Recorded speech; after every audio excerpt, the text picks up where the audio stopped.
Hey y'all, Venture Brad here, and instead of sailing content, because it's like wind advisory, well, it starts like right now, and it's supposed to be like 25, 30 gusting today.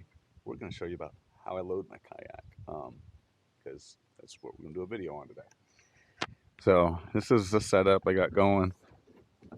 Um, Good old PVC, handy to build stuff like this out of. Couple of reasons I built it out of PVC: lightweight, cheap, relatively. And another thing is I like to keep my truck very modular. Now this may not apply to you, or it may, but I have these footment loops, and these four have been on since day one. And there's some down by the rain gutters there, then another pair back here. I've built so many different types of racks and different ways of strapping things down and this and that off of these things. Like I have one rack that just sits right down on top. It goes between the four of these and these back ones, and I use hose clamps, um, and it clamps down. So it gives me a bunch of options. A power drill and a 5/16 driver. I could change the whole rack out real quick. Again, doesn't pertain to the video, but this goes to my solar charger because on one of my racks for overlanding, I have a solar panel, so it plugs in right there.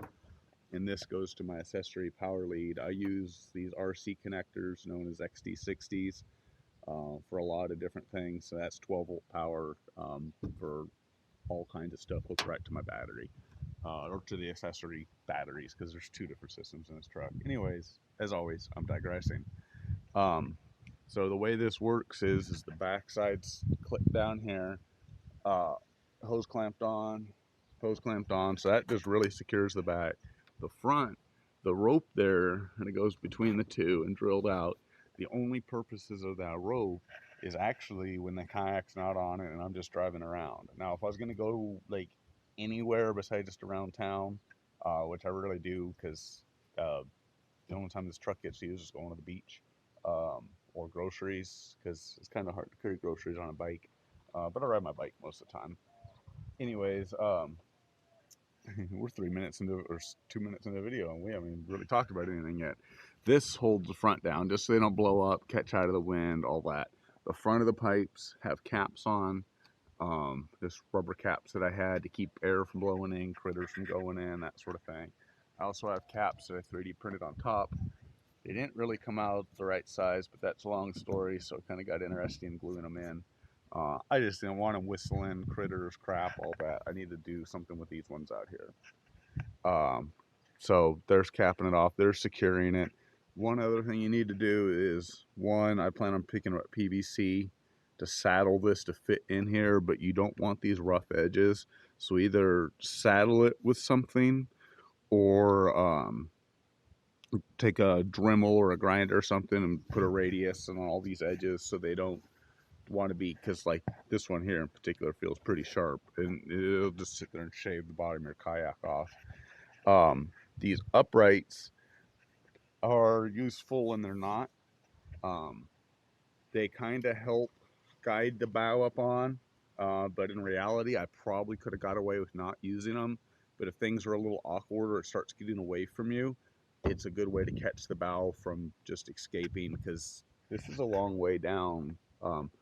This truck isn't lifted, but it has a military chassis driveline suspension under it, so everyone thinks it does. It's just because it's got a 1.25 ton driveline and not a half-ton driveline like it came with. So this is probably as high as you're gonna get. I don't have a tape measure, but it's over. I'm like what 5'8", and there's a good foot above my head to here, so that's a good little distance. So when you have your kayak up on, those help keep it from flinging off. Because if it crashes down from that far, if you didn't split your hole, I'd be surprised. Or do some sort of damage to something. So those are handy for that. You could get away with maybe just doing one upright and always loading it from one side or another. I do want to point out I drilled a hole in the bottom here for, not that the pipe's going to corrode, but you wouldn't want it to collect with water and stuff and freeze and start splitting out and all that. So anyways, that's the rack. Now let me show you the whole point of this video, really. Besides, I hope you got some ideas on how to do things for your own rig. This is the trick that I've learned that makes literally all the difference in how to load the kayak. So let me show you that.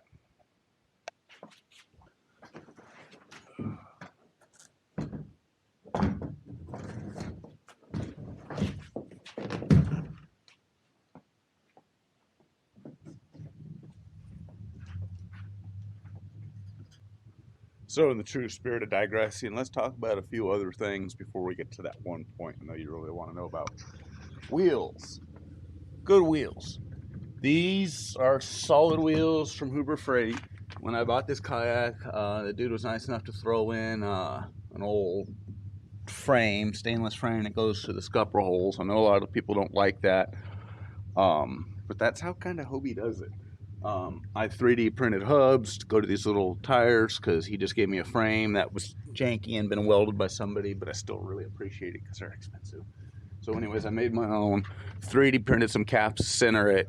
When I go into the lake, when I'm going back and forth like this, I use no keeper because you'll see in a minute when I go to pick the kayak up, it's nice to have the whole wheels just fall loose and automatic removal. But if I go into the lake or something like that, or especially when I'm coming out of the lake, I put a pin through here because I take the wheels on and off in the water. I literally just run the thing out because they're stainless and plastic into the water, get deep enough, which is normally about like right here deep. I can reach down, pull the wheels off, flip them out. I carry a little ghetto cable lock here, and I just lock it to something down by the water. I don't like taking the wheels with me. I know a lot of people flip the wheels up and put them here. They're in my way. They're top heavy. Why am I carrying wheels on a boat? So I just cable lock them off somewhere. But a good set of wheels makes a difference. The other thing you do is stern lines. You don't have to have a stern line on a boat, but a bow line. All boats should have a bow line, and it should be attached. Unless you're a race boat or there's a particular reason why you shouldn't have a bow line, having a bow line attached to the bow in a secure fashion is just. I like my neighbors. It's pretty sweet. They're all good people going out to play for the day.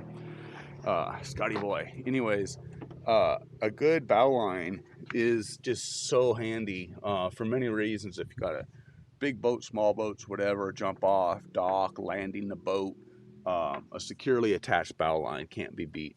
So have yourself a bow line. Now mine's just ran back, and a lot of times it secures here, and then a stern line. Now you can see my stern line's a little different, and there's a reason for that. I have this cleat, and you don't have to do this. So you can see how I strategically placed my yak up the side.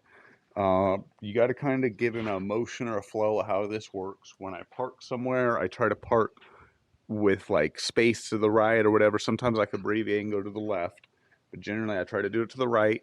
I get the bow just forward, bumper to about here. That works out pretty good. And then, like I was saying, you could tie this.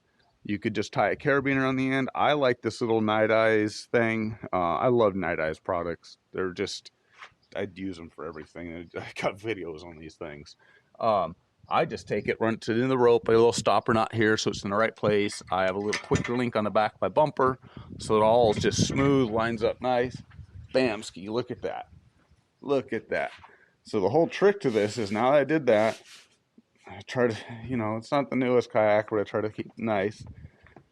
A little pad right there, and I walk back, and I just push this right till it's tight. Cool. Simple, easy peasy. This, you'll see right now, this is the whole trick. Now, mind you, this isn't a little tiny toy kid's kayak. It's 16 feet long, just to taste over, and about 100 pounds. So, yeah, that's a lot to maneuver around, but check this out. Clip the line here.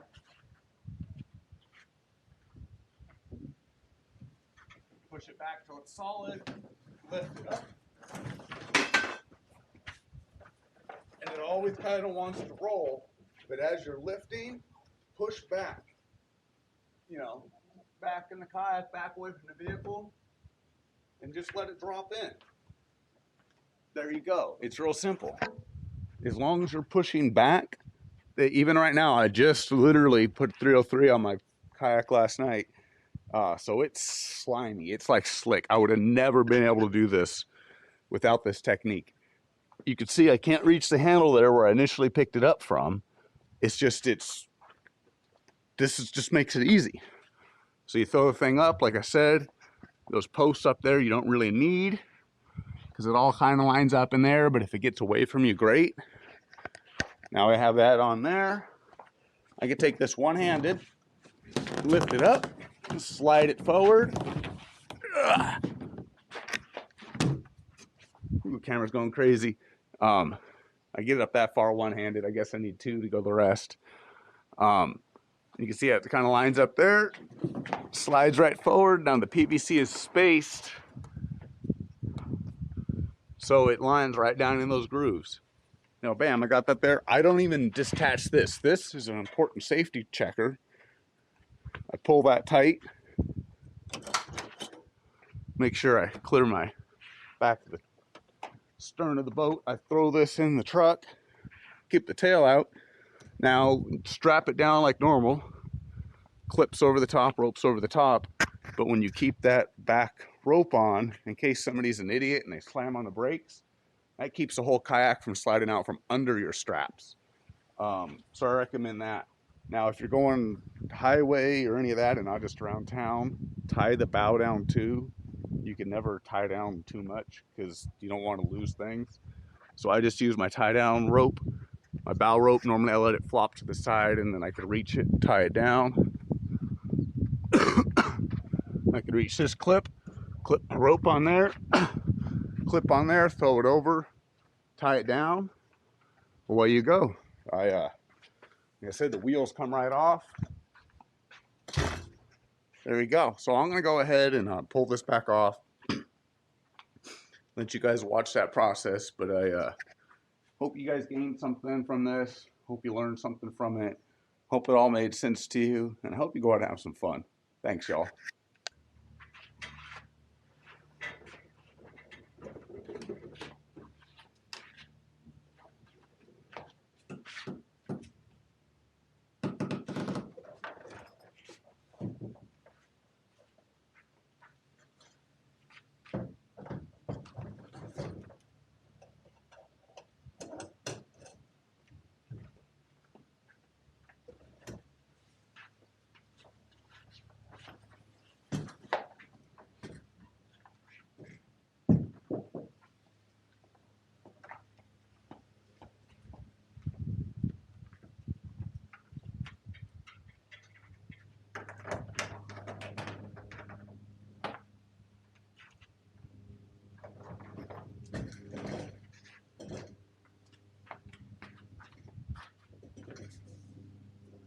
And just a little tip for those of you who stay to the end.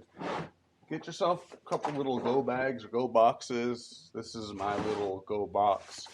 Our life jackets, they just hang out in the garage because we were out there drying. Now they'll go inside. Now they're dried out. Same thing with the zapatas. This is my anchor bag. It just kind of lives out here. My tie down ropes, my lock, my dagger board, stuff that lives in the garage stays right here. My paddle stays in the truck. Then that way it's real easy. And then all my soft goods, my radio, my Mirage dive, all that stays on a shelf inside. Then that way all in one spot, and just do that. So then that way when you go to do something, when you're ready to go, you're not wondering, I got it, I got it. No, you got it all. Charge your speaker when you get back, charge your VHF when you get back, put them all back there ready to go. So that way when you go to hit the water next time, you just go and hit the water. All right, y'all, have fun.